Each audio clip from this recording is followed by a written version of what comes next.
Lai uzzinātu par sašķidrinātās naftas gāzes izmantošanu autotransportā, uz sarunu esmu aicinājusi Latvijas degvielas tirgotāju asociācijas valdes priekšsēdētāju Ojāru Karčevski. Pērn sašķidrinātās naftas gāzes patēriņš Latvijā ir palielinājies par 30%, bet autogāzes patēriņš ir samazinājies, un šāda tendence ir vērojama vairākus gadus. Kāpēc un kā jūs varētu raksturot šo situāciju? Jums ir pilnīgi taisnība, autogāzes patēriņš samazinās no 15. gada un samazinājies 2 reizes. Un iemesls ir ļoti vienkārši. Samazinās automobīļu skaits, kuri darbinām ar benzīna dzinējiem, un līdz ar to nav automašīnu, kuras varētu pārveidot darbināšanai ar autogāzi.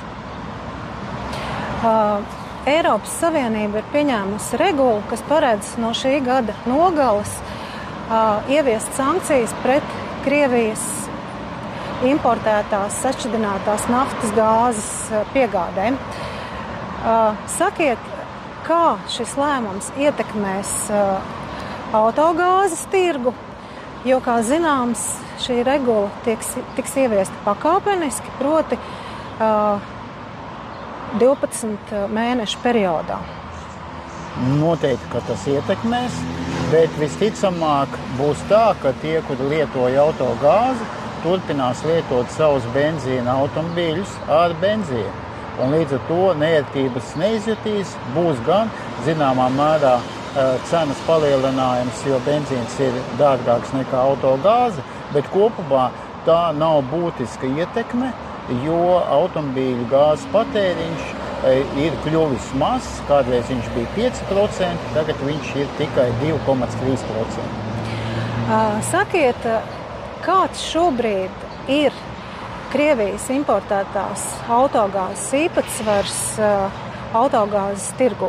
Man nav zināms šādi skaitļi. Jums jāvēršas pie degvielas jeb autogāzes importētājiem, un viņi jums noteikti dos šos datus.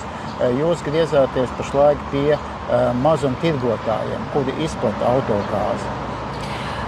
Sakiet, kādas ir sašķidrinātās naftas gāzes alternatīvas, vai tādu ir iespējams saražot, izmantojot ilgtspējīgus un vidēji draudzīgus resursus?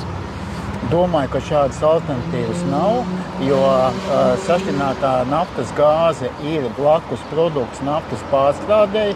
Viņa vienkārši rodās kā pati vieglākā frakcija, un viņa gadu gaitā tehnoloģiski ir pielāgota vairākiem lietošanas veidiem. Tātad mājsaimniecībās, ražošanā un transportā.